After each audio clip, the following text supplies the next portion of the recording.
I never told my wife she was caught cheating. I flirt with the ladies, it's just something I do.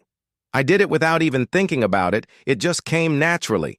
None of them were going to take my word for it, and I knew it. Christ, I was 52 years old, and the girls I was flirting with were all in their 20s, and they were all married or had boyfriends. Besides, they all knew my wife and thought we were happily married. But we weren't. Weren't happily married, and hadn't been since the day 2 years ago when I caught her in bed with another man. Harry Wiggins cut his hand at work, and the boss asked me to take him to the hospital emergency room. It was getting close to lunchtime, and while Harry waited to see what they were going to do, I decided to run home for lunch. This was something I had never done before because I only had half an hour for my break, and the house was a 20-minute walk from work. There was an unfamiliar car in the driveway, and I figured Lois had some girlfriend visiting. I realized that wasn't the case as soon as the front door closed behind me. A loud, PFQVBCM CJ VJQC TRCGV coming from the upstairs bedroom told me what was going on. I climbed the stairs and walked down the hallway to a chorus of voices. The door to the bedroom was open, and I stood in the doorway and watched some man I'd never seen before have sex with Lois. They didn't see me, and I stood there contemplating whether I should walk into the house waving my arms around or just yell, "Honey, I'm home," and watch them scatter. But in the end, I did nothing. I turned around, walked out of the house, and went back to the hospital to wait for Harry. I never told Lois that she was caught. I just accepted the fact that she was an unfaithful cheater and got over it. I had no idea how long it had been going on, and I didn't know why. I thought we had a good marriage, and I knew, or at least I thought I knew, that everything was fine in our sex life. We made love 3 and sometimes 4 times a week, sometimes twice a night, and I was willing to do whatever she wanted. However, the most important thing was that our marriage was dead. Not over, but dead. Why dead? Because I didn't have the strength for it. I'd already been married once, and that first divorce had ruined me financially and turned me into an emotional basket case for years to come. If I'd been 35 or 40, I might have made it through, but not at 50. Why start all over again? Lois kept the house clean, cooked well, did the laundry, and did everything else a wife does to keep life running smoothly. We didn't fight or bicker, and I just decided to settle for a comfortable existence. I didn't say anything about what I saw, and life went on. The only change was that I stopped having sex with Lois. When she asked why, I told her that I had some problems and was seeing a doctor. 2 months later, I told her that I had acute dysfunction and that I couldn't make love. Another 2 months went by, and then I told her that I had tried everything the doctor had advised, but nothing helped, and she would have to accept that the sexual part of our marriage was over. She wasn't very happy about it, but I didn't care at all what she thought about it. I didn't give up sex, however. There was a woman I went to high school with. She had lost her husband in the first Gulf War and made a living servicing a few select clients, and I visited her twice a week. Lois and I had a habit of going to breakfast every Saturday and Sunday, and we always ate at the same restaurant. This establishment was around the corner from where I worked, and I ate lunch there 2 or 3 times a week. A waitress named Tiffany worked there, and she was a lot of fun to be with. A tall girl, almost 6 feet, with a firm, trim body to die for. She had every advantage, and she knew how to dress to show it off. Low, tight dresses and tops that emphasized her high breasts and flat stomach. She had a wild nature, several tattoos and piercings that she also liked to show off. I got in the habit of flirting with her during lunch, and after a couple of months, an understanding developed between us. The flirting evolved from simple to borderline, and Tiff gave as much as she got. She had a thorn in her tongue, and one day I said, "One of these days you're going to have to explain, or better yet, show me what that thing is for." She stuck out her tongue and replied, "First, you're going to have to show me that your health insurance is in order. When I put you in the hospital, I want to know that you will be taken care of." One day when I came in after a week off, she came over to my table and lifted the top of her dress to show me that she had a pierced belly button with something that looked like a diamond pin sticking out of it. You know, Tiff, I have a barely restrained urge to kiss your belly. I'd let you, but then you'd want to see the one next, and if I let you see it, I'm afraid you'd have a heart attack. I can't afford to lose any of my good customers. This went on for several months, and one day I came in and found Tiff out of sorts. Are you in trouble, Tiff? She lowered herself into the booth across from me. My asshole boyfriend just told me to move out. He said he was moving to Durango and was going to sell the house. Then he said when he got settled there, he'd let me know and I could join him. No talking about it. Just go away and I'll call you when I'm ready to take you in again. Are you going to be okay? Yeah, I guess so. I can stay at my friend's house for a while until I find a place to live. Then she got up and went back to work.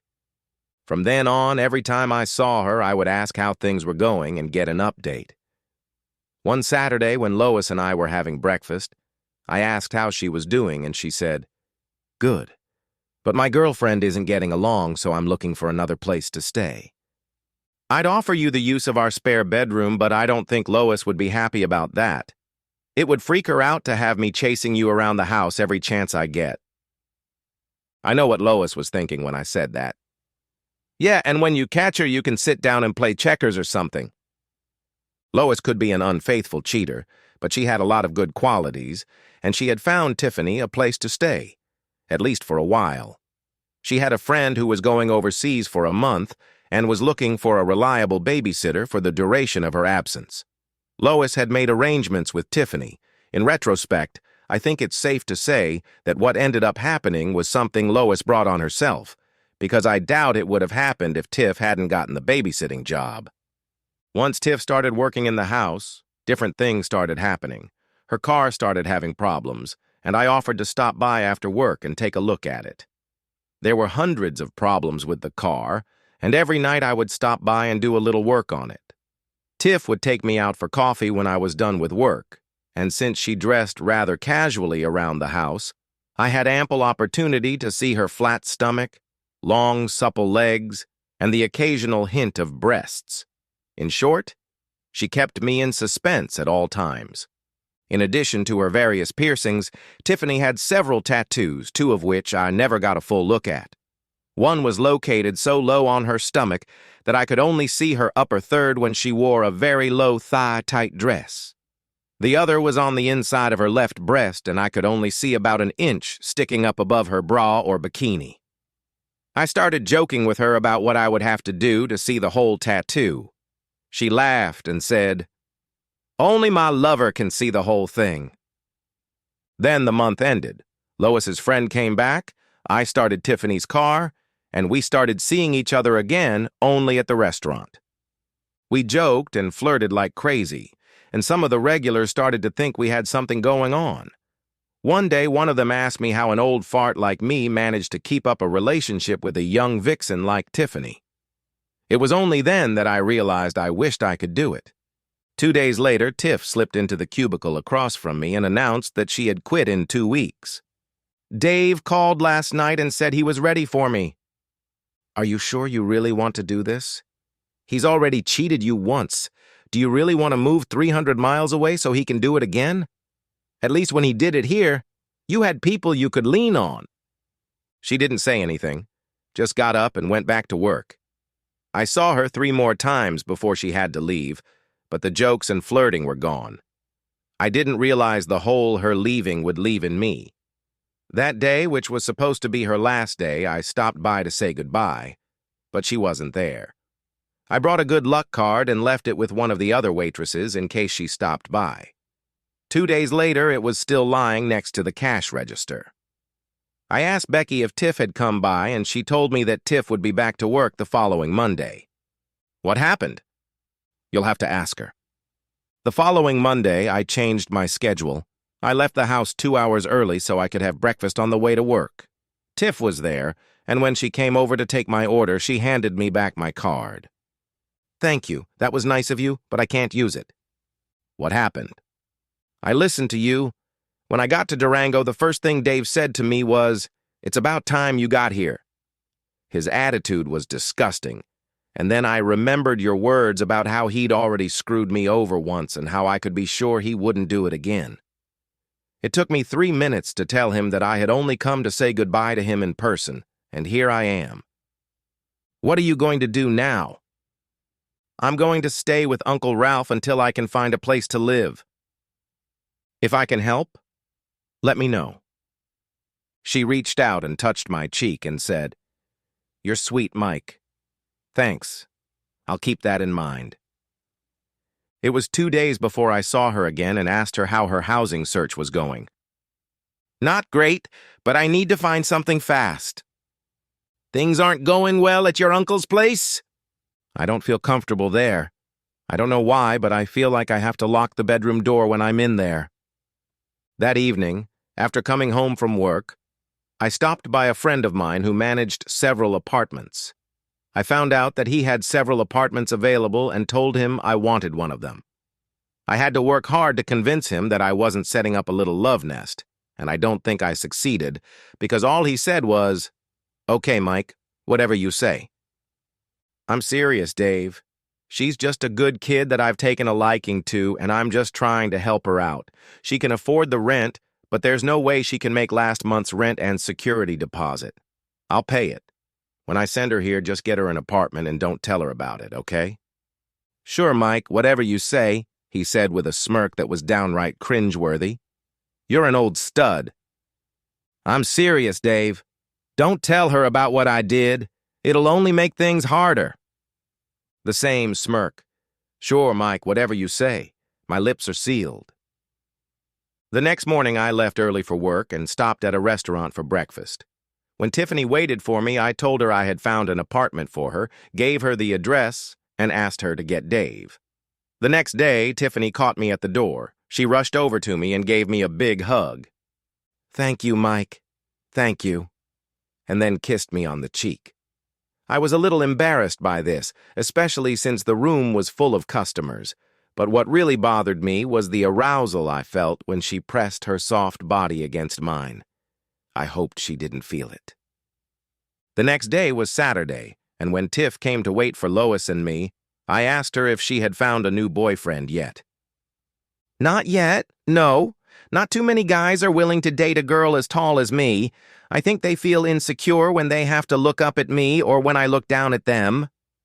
Lois said, "You know, Mike, I think Robbie would be perfect for her." "Who's Robbie?" asked Tiff.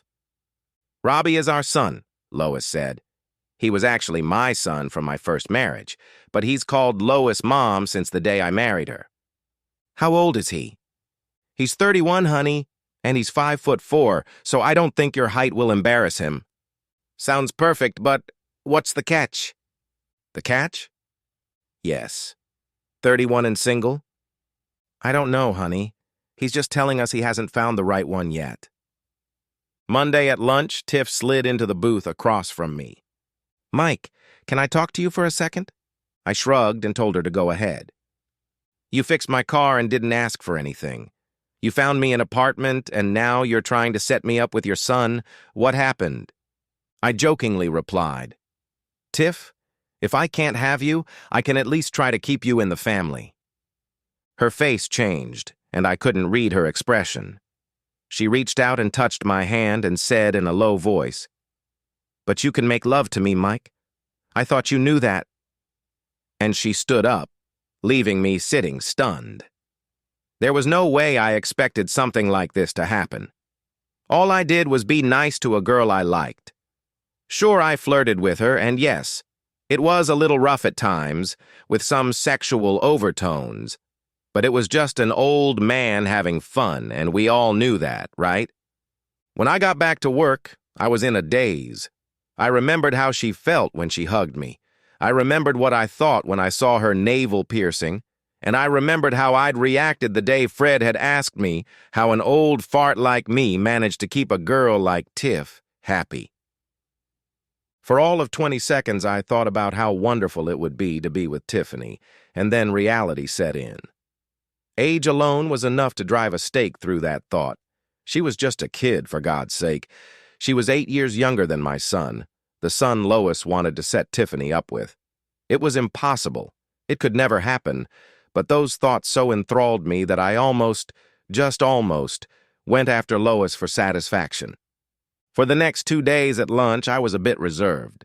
No flirting, no questions about how things were going, just smiled and handed over my order. On the third day, Tiff slid into the booth across from me and handed me a piece of paper. "What's this?" "Open it and read it." I opened it and saw that it was blank except for the number 201 written in the middle of the sheet. "This is what you might consider an engraved invitation to get your ass to our apartment." "To our apartment?" "Mike, I'm young, but I'm not a dumb cheater. I know 2 other people who live in this apartment complex, and I know all about first and last month's rent and security deposits, and since I didn't have to pay them, you did. So this is our apartment. It's 7 minutes from your parking lot at work to the parking lot at the apartment. You leave at 4:30, and if you're not at our apartment door by 4:45, don't you dare come here to eat again, because if you do, I'm going to make your life miserable, up to and including spitting in your food." She got up and left. When she came back with my order, she smiled, put it in front of me and said, 4:45, and then went to serve other customers. Believe it or not, I had been struggling with this idea all day. I wanted to go, but I realized that nothing good would come of it. I finally decided that I should go thank Tiff for thinking so highly of me, and then explain why I needed to go home.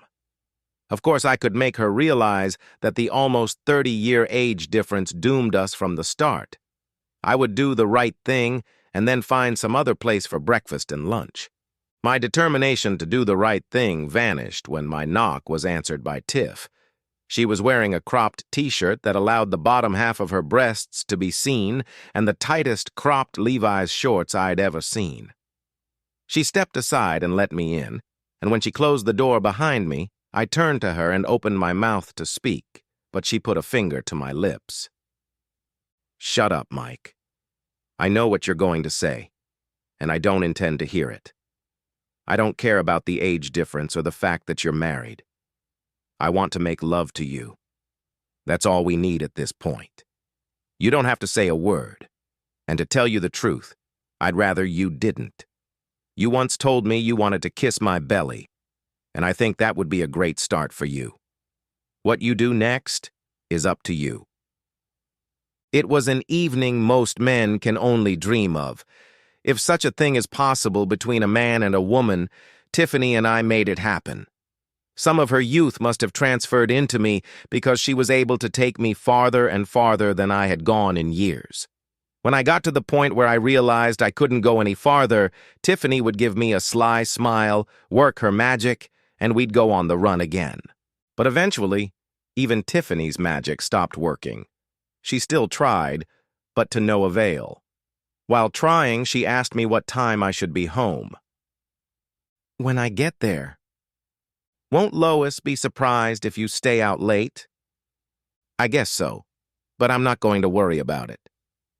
"I'm not trying to ruin your marriage, Mike." "You can't hurt him, Tiff. He doesn't exist, except in Lois's mind." "I don't understand." So I explained to Tiffany what happened and how I decided to handle it. "I would never have believed it, looking at the 2 of you. She loves you, it's obvious. I can see it in the way she looks at you." "I don't know. Maybe in her own way she does, but in my mind, love doesn't include a strange man in my bed." "Well, she loves you. Women are good at telling you things like that. Why she did what she did, I don't know, but believe me, Mike, she loves you." "That doesn't matter to me anymore, Tiff. The only thing that matters now is for you to know that nothing you and I do can hurt my marriage. But that brings us to the question of what you expect from it. As much as I can get from a lover, and as much as I can get from you, I'm not stupid. I know the age difference is a killer. We won't like the same music, read the same books, or watch the same TV shows. All my friends will think I'm crazy for wasting my time on an old geezer like you, and all your friends will laugh at you for trying to recapture your youth by having sex with a young girl. We just have to take what we can get when we can get it. If we can make it last for years, good. And if not, at least we had a good time and no regrets. Will that work for you? Since it's the best offer on the table, I guess I'll have to take it, won't I? There's one more thing, babe. Doesn't it embarrass you that I'm married? Confusion must have been reflected on my face because she continued, Dave is really my husband. I don't wear a ring and I called him my boyfriend because I got the best tips while guys thought they had a chance. I'm not going back to him, but I'm not going to spend money on a divorce lawyer either. If the divorce goes through, Dave will pay for it himself. I smiled. Well, Tiffany, if you can deal with the fact that I'm married, I think I can deal with the fact that you're married too. I had learned some harsh lessons from my first divorce, and while I wasn't going to spend money on lawyers to get a divorce from Lois, I had no idea what she might do when I moved out and went to live with Tiffany. For the next 2 weeks, I spent my evenings after work with Tiff and then went home to Lois. But during the day, I quietly closed my accounts and withdrew money from my savings. There was a provision in my work 401k that allowed me to borrow up to 50% against it, which I did. When I felt I had protected myself financially as much as I could, I came home and dropped a bombshell on Lois. What are you doing? I'm moving. That's it? You just walk in the door and tell me you're moving out? That's pretty much it. After all these years, I didn't even get an explanation? I found another Lois who I'd rather be with than you. You'd rather be with me? For God's sake, Mike, why? How can you take our marriage and just throw it away? I thought you loved me. I loved you once, Lois. You were my life once, but then you stopped loving me and it killed something inside of me, and now I've moved on. What are you saying? I never stopped loving you, Mike. I love you just as much now, if not more, as I did the day I married you. Then you must not have loved me that day so much, Lois, or you never would have done what you did to me. Mike, you're being stupid. I don't know exactly what you think I did to you, but I never stopped loving you. I don't care who you think is so special, but she can never love you the way I do. She already loves Lois. Come on, Mike, think about it. You think you have something with this woman, but how long will it last when she finds out you can't prove yourself sexually? It doesn't matter to me because she loves me for who I am, not for what I can do. I do it for her very well, Lois. Sometimes even 3 or 4 times a night. I don't understand. You haven't been able to make love to me in over 2 years. I could, Lois. I just haven't wanted to. What are you saying, Mike? You love me, I know you do. No, I don't, Lois. I loved you right up until the day I came home from work on my lunch hour to find you in our bed with another man. Lois went pale when I said that. You weren't supposed to know. You were never supposed to know, she said in a low, weak voice. It meant nothing to Mike. It meant nothing to me. It was just sex, baby, that's all. I just needed more than I was getting, baby. Honestly, Mike, he means nothing to me. I love you, honey. Just you. Well, look on the bright side, Lois.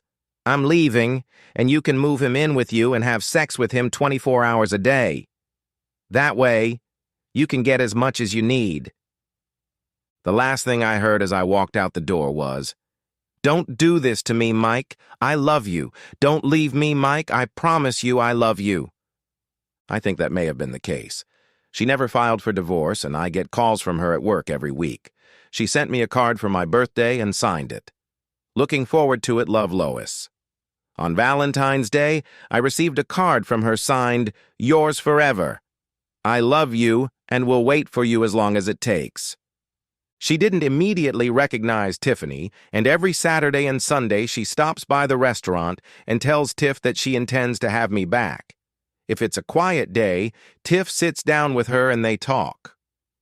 Lois says she intends to get me back, and Tiff tells her that she shouldn't have let me leave, and Lois replies, Hey, I made a big mistake, but I still love him. Despite the age difference, Tiff and I seem to be doing well, but the relationship is still in its infancy, so time will tell. But for now, I'm living any old man's dream. I have a young, beautiful, and sexy girl on my hands, and I'm holding on to her with all my might. The end! Subscribe to my channel. Thank you.